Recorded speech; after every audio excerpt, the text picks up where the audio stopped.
कालिदास भोंडवे आमच्या सुनबाईला जास्त शिवीगाळ केली त्याचा काय संबंध होता? आमच्याकडून पैसे घेऊन आमचा अधिकार नाही का त्यांना विचारायचा का बुवा आमची भांडी आली नाही म्हणून आमची सुनबाई विचारायला गेली तर तिथं दोघींची बाचाबाची झाली त्यांच्या मुलीची. कुठं होतं त्यांचं ऑफिस? जुन्नरला त्यांचं ऑफिस. काय करतात ते एजंट येतं भांडी देतात म्हणून बांधकाम कामगार. तुमच्या सुनेची तुमची झाली का नोंदणी? आमची नाही, सुनबाईची नोंदणी केली होती. बरं, किती रुपये घेतले होते सुनबाई कोण त्यांनी पहिले 500 रुपये घेतले आणि नंतर 1000 रुपये घेतले. कशासाठी? फॉर्म भरायसाठी.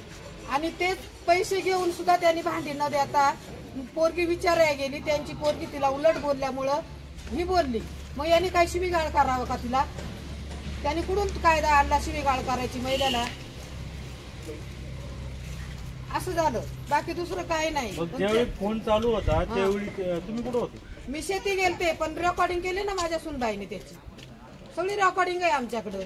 काय काय बोलतोय तुझ्या? तुझा जिंजऱ्या उपटतो, तिकडं आई घालायची, तुझं कानपाड फोडतो, भीक मागी. हे काय लय अवलाद आहे का? जागीरदाराची अवलाद आहे का त्याची? तो दुसऱ्यांना भीक माग्या बोलतो. त्यांनी यायचं समोर, जागीरदाराने आता आमच्या समोर यायचं. महिलांच्या शिवीगाळ करायला त्यांनी कुठून कायदा आणला शिवीगाळ करायची?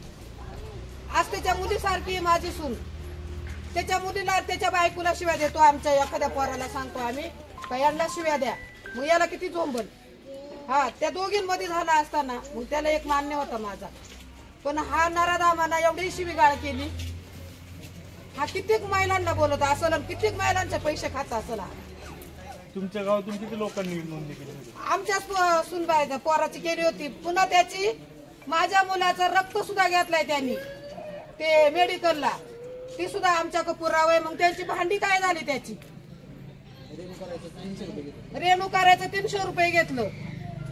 म्हणजे सगळे पैसे घेतले भांडायचे पण भांडी देत नाही. आणि विचारायला गेल्यानंतर ती पोरगी उलट सुलट बोलल्यामुळं ती काय म्हणली, निघा इथून, तुमच्या काय बापाचं आहे. मग ही म्हणली, तुझ्या काय बापाचं आहे? माझा अधिकार आहे म्हणून मी बोलायला आले.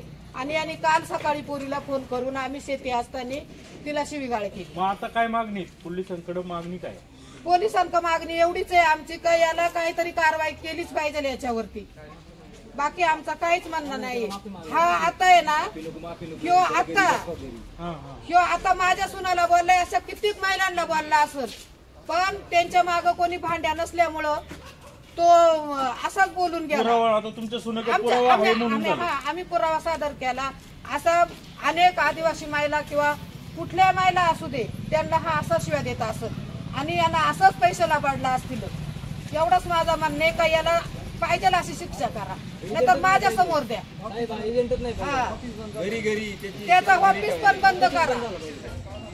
किती घाण शिव्या देतोय, ऐकले असेल ना सर्वांनी बाहेर. यांनी कुठून कायदा आणला? पुन्हा माझ्या मोठ्या मुलांना फोन केला, तिनं आम्हाला फोन केला का मला असं असं बोलतो. तर म्हणतो ये किती 4 जण घेऊन येतो, मी भांडणं करायला तयारच आहे आणि मी मारामाऱ्या करायला तयार आहे. म्हणजे याच्यात एवढी गुरमाई आहे का? मग यानं यायचं समोर आता गुरमाईवाल्यानं. ती पोरीला काय बोलले माझी सून, त्या पोरीला सुद्धा इथं घेऊन यायचं त्यांना. बाकी मला काहीच बोलायचं नाही. आज माझ्या सुनाला बोललाय, हा अजून किती बायांना बोलत. याला आज शिक्षा नाही केली ना, हा अजून महिलांची इज्जत घेईल. आता समजा तो आला माफी मागायला असं कळलं, मग तुम्ही माफ करणार आहे का? नाही, बघू आम्ही काय करायचं. त्या फक्त त्यानं आमच्या समोर यायचा. हा, तो माजलाय लोकांचं पैसे खाऊन. आणि जे नाही देते ना त्यांना असा शिव्या देत असेल. तो इतका मूर्ख माणूस आहे. असं कोणीच मला अजून ऐकाय भेटलं नाही. माझ्या 2 नातवंडात माझ्या पोराने अजून बायकांना एक शिवी दिली नाही घाल. तर माझ्या नवऱ्याला सुद्धा सुनांना काही शब्द बोलला नाही. आम्ही लेकीन आणि वागवतो त्यांना. तुम्ही नंतर कुठे बाहेर होते? आम्ही बाहेर होतो. सुनेने तुम्हाला सांगितलं? हो, आम्हाला सांगितलं. काय अवस्था होती सुनेची? सुनाची अवस्था म्हणजे सुनाची ती जेवढी नाही कालपासनं. ह्यो म्हणतो माझ्या पोरीला बोलली आणि ऍडमिट केली तिला. मग यांना कुठं ऍडमिट केले ते पुरावा आण. आणि माझ्या सुनाला कमी जास्त झाला असताना मग त्याचा बेत पाहिला असता. पोरीची काय हाल झालं होतं काल. आम्ही घरी नाही, कोळवाडीला आम्ही तिथून भात टाकून आम्ही घरी गेलो. भात कापायला आलो होतो. दुसऱ्या शेतात? हा, दुसऱ्याचा वाट्याने शेत केला होता. तिथं पोरीनं फोन केला आम्हाला. मग आम्ही तेवढी घरी गेलो मोटरसायकल येऊन. आणि पाहत होतो पोरीची काय अवस्था घामाघूम. जर कमी जास्त झाली असती, एकटी पोरगी होती, कोणी पाहिली असते तिथं? याच्या बोलण्यामुळं कोणी पाहिली असती? याच्या पोरीला बोलला याला दिसतंय मूर्खाला, आणि आमचीला शिवीगाळ केली. आमच्या पोरीनं शिवीगाळ केली असेल ना, ती त्यानं आम्हाला रेकॉर्डिंग दाखवावा घाण बोलल्याला. मला बाकीचा काहीच बोलायचं नाही. आज माझ्या सुनाला बोलला, ह्यो अजून कितीक महिलांना बोलत. शिक्षा व्हावी अशी तुमच्या शिक्षा व्हावीच, आणि त्याला आमच्या समोर आणाच. बाकी मला काहीच बोलायचं नाही. हा अजून किती महिलांना शिव्या देत असेल. आज ह्यो पुढे शिवजन्मभूमीत आहे का नाही? हा शिवाजी महाराजांच्या पायथ्याशी राहतोय ना हा मूर्ख माणूस. हा दुसऱ्याला टोनगी म्हणतो ना, हा नाही का टोनगा? हाय टोनगाच आहे ना मग. हा या टोनग्यानं तरी बोलण्याची पद्धत धराव ना. तू शिवाजी महाराजांच्या पायथ्याशी काही लांब नाही तू. त्या शिवाजी महाराजांचं गुण काय, त्याचं कार्य काय, आणि त्या कार्यामध्ये तू आज एका महिलेला शिव्या देतो. ये म्हणा तुला, आता तुला जिजाऊचा अवतारले, तू फक्त ये आमच्या समोर. बाकी काहीच बोलत नाही. त्या पोरीला काय बोलले ना, ती पोरगी सुद्धा घेऊन ये. ती बाईट दाखव म्हणा तू पहिली. आमच्या पोरीना किती तुमच्या पोरीला शिव्या गाळ दिल्या. त्या आई घालण, टोनगीन, भीक मागीन, भिक्कार चोटण, आले कुठून चालली. हा बाहेरून आलाय, तसं आम्ही बाहेरून नाही आलो. आम्ही तालुक्यातले, आम्ही शिवाजी महाराजांच्या रक्तातले. आता तसं तू नाहीये. हा आज हा रक्त जिजाऊचा माझ्या हातामध्ये होतोय. त्याला म्हणा फक्त समोर ये मग आकडा, मग बघते तुझा काय येते. आज जिजाऊचा अवतारले म्हणा, तू ये, तुला काय करायचे. त्या जिजाऊचा आदर्श घेतो का शिवाजी महाराजांचा आदर्श घेतो? मूर्खा, पोरीला शिवीगाळ करतो. ये म्हणा तू आता. एवढाच माझा म्हणणं, याला शिक्षा झाली पाहिजे सर.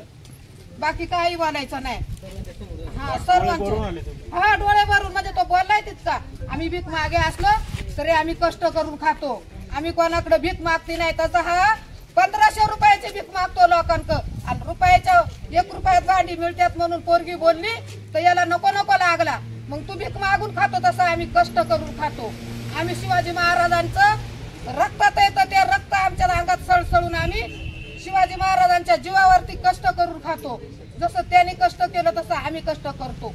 आणि मी माझ्या तालुक्यातूनच कष्ट करून खाते. हा भीक माग्या बाहेरून आल्याने तर कष्ट करून खातो, आणि दुसऱ्याला भीक माग्या म्हणतो का? येऊ दे त्याला बाहेर, समोर येऊ द्या. मला बाकी काय बोलायचं नाही सर.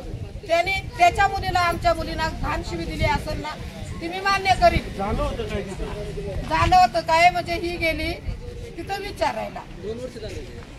2 वर्ष झालं फॉर्म भरलाय. मग 2 वर्षात किती वेळा भांडी आली असतील? किती वेळा भांडी आली असतील? मग याने ती भांडी देवा ना तिला फोन करून. रक्त घेतलाय माझ्या पोराचा मेडिकल मध्ये, मग आम्ही किती सहन करणार? भांडी का नाही आली हे विचारायला वाद गेली. कशावरून झाला? मग त्याच्याच वरून झाला. काय ते मुलगी काय बोलली होती का त्या सुनाला? ती त्यांचं त्यांना माहिती. फक्त मला काय माहितीये का माझ्या सुनेला बोलतो, ही रेकॉर्डिंग मी ऐकलो, माझी तळपायाची आग मस्तकात गेली.